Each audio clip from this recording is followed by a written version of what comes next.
Indian ഭരണഘടനയിൽ ഏറ്റവും അടുത്ത കാലത്തായി വന്ന കുറച്ച് ഭേദഗതികൾ നമുക്ക് ഓട്ടിച്ചു പഠിക്കാം.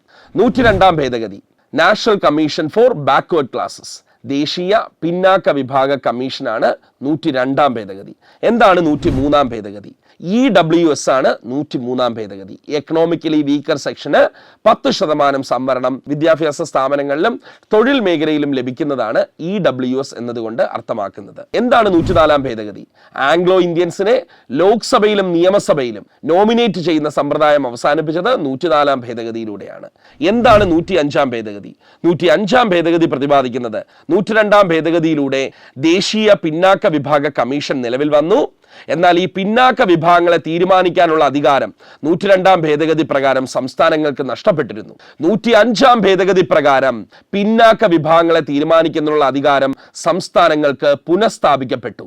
105 ഭേദഗതി പ്രകാരം പിന്നാക്ക വിഭാഗങ്ങളെ തീരുമാനിക്കാനുള്ള അധികാരം സംസ്ഥാനങ്ങൾക്ക് പുനഃസ്ഥാപിക്കപ്പെട്ടു.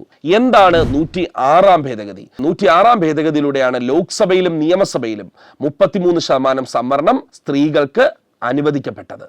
ലോക്സഭയിലും നിയമസഭയിലും 33% സംവരണം സ്ത്രീകൾക്ക് അനുവദിക്കപ്പെട്ടത് 106 ഭേദഗതിയിലൂടെയാണ്. Thank you.